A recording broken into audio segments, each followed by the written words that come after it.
My advice when it comes to the mistakes, keep it very confidential in a very small group of people, and your best friend will never ask you for money because he's happy with you before and he will be happy after. So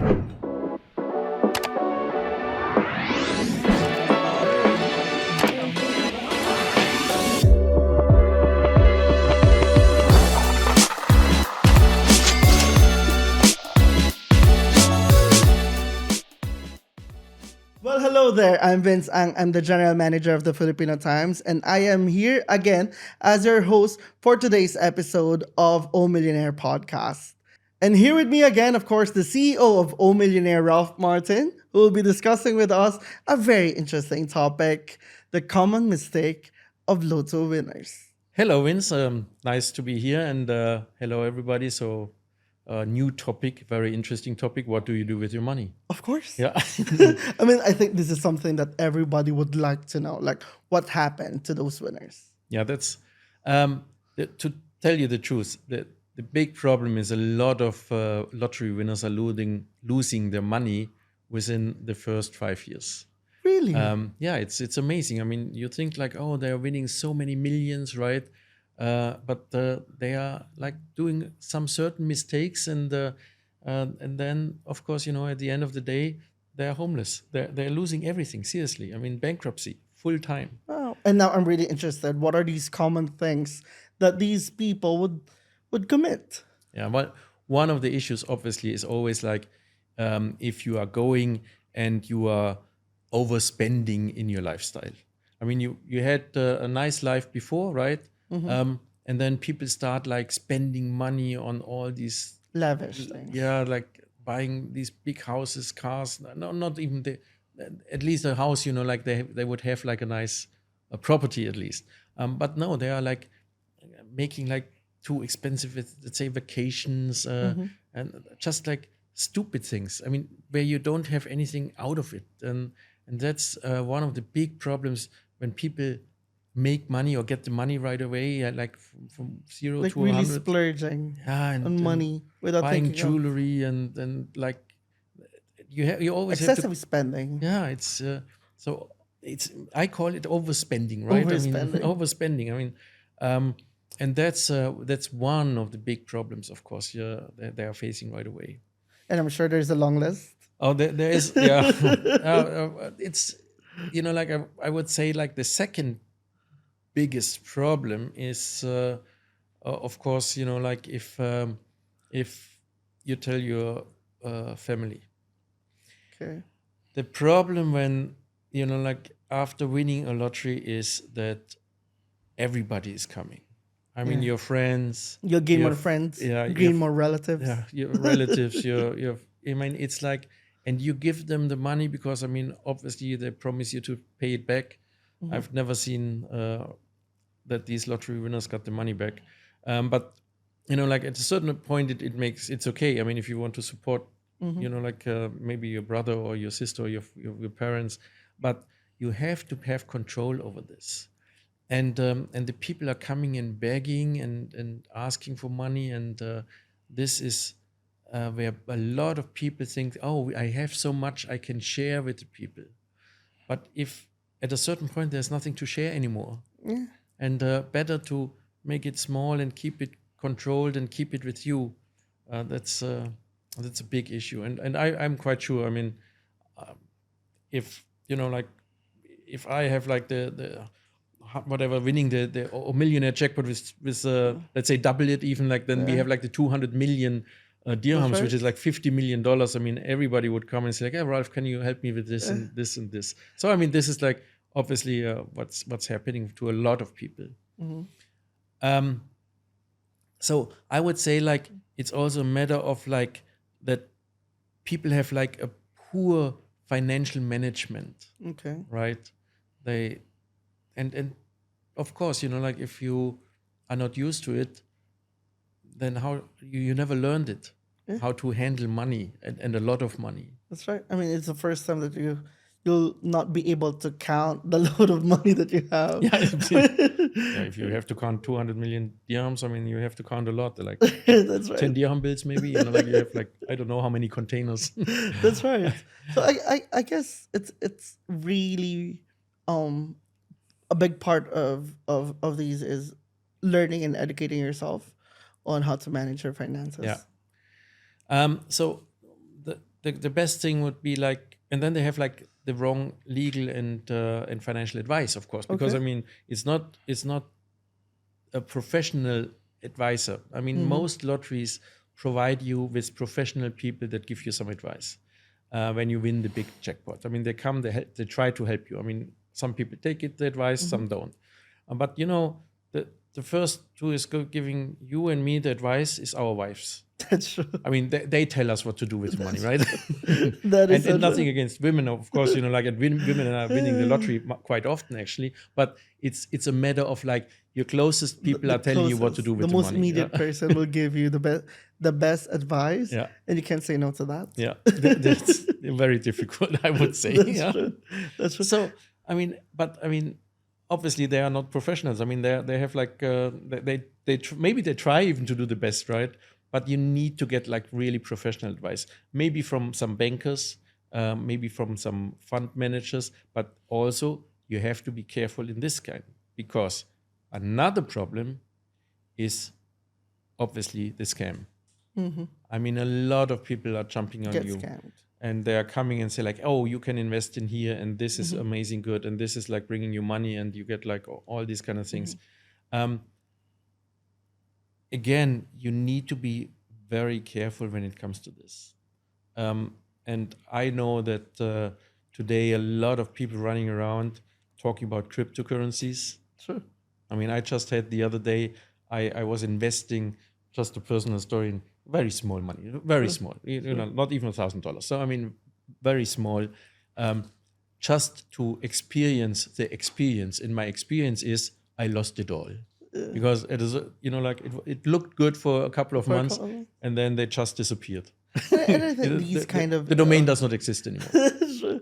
Well, these kind of investments, whether it's cryptocurrency or stocks or real estate, you need proper experts' advice because Absolutely. a lot of them are really good on the surface, Yeah. right? But you need people who'd be able to like dig deeper, right? Right. So you have problems with not being able to spend properly or splurging money, and relatives' advice or not experts' advice. What else do you have on the list? Okay, one, and I would say like the biggest issue that we are always facing is when people are telling that about their winnings. I mean, there are two things. I mean, first of all, most lotteries do not announce the winners, and this is for a good reason. And some, especially here, they just started to announce always the winner, and the winners believe or the players believe that it's good for credibility. But at the end of the day, it's not good for the families at all. If you think you are winning a big money and your village, everybody knows you are the winner. Again, people are coming and they're begging, and oh, my sister is sick and my mom is dying and my father has a problem and all these kind of things. I mean, they're all good causes maybe, and they might be even real, but the problem is you cannot save the world. I mean, save you can and your only do as family, much. right? And then it's not just that. Then the dangerous part is when it gets into the criminal area, because people come and say like, hey, listen, I mean, we harm your family if you don't pay us. And that's why our advice, for example, especially at Millionaire, is like, we want to keep the winners confidential. We do not want, if they want to go to public, that's a different story. When we are reporting about winners, then they know we taught them about the danger they might face. Maybe not, obviously, but I mean, it's not that you don't want to expose these people, right? And it's and I mean, we are living in an area where we have like very rich people and very poor people. So I mean, this is, again, you're losing a lot of money by paying these people. I mean, or if somebody is even threatening you. That's true. I mean, that's if I'm winning. Whenever I win, like if I'm winning the big lottery, I will never tell anybody. Well, I think that's something that a lot of the winners appreciate about Old Millionaire, having the privacy of not announcing their identity. Yeah. But it's really interesting how you can gain a lot of friends, gain a lot of relatives, but also gain a lot of enemies as well. Oh, you have no idea. I mean, you have like friends like crazy in a minute. I mean, as soon as your picture is out in social media, I mean, they call you and like and want to be friends with you, and they pretend that they are the best friends forever, and even friends you haven't seen for 20 years, they come up and say like, hey, like, and at the end of the story, they want to have like help in their business maybe, and all these kind of things. So, I mean, my advice when it comes to the mistakes, keep it very confidential in a very small group of people, and your best friend will never ask you for money, because I mean he's happy with you before and he will be happy after. So I mean that's the big thing. Yeah, let me tell you about a few. I did a little bit of research on this topic because I wanted to know what's happening to winners in the real life. So I mean we have like real examples. So there was a guy, for example, his name is Michael Carroll, and he won the UK lottery in 2002. And he won round about like 9.7 million pounds, Wow. which is, I mean, round about like 40 million dirhams. And he started having like this amazing life with exclusive parties and buying expensive cars. And it took him about 3 years, and he blew all his money. Just 3 years. Yeah. So, I mean, having like this amount of money, which could serve you for a lifetime and your family after, right? So your kids and grandchild or kids or whatever. But this is like what happens. And this was just more or less like recently, 2002. It's quite about 20 years ago. But I mean, still, it's happening today. For example, a woman called Evelyn Adams, and she won the New Jersey lottery in the US. And she won this twice, I think in 1985 and 1986. So 2 years in a row. Total was more than $5 million. And what she did, she went to the casinos. And, so it started like going into the casinos and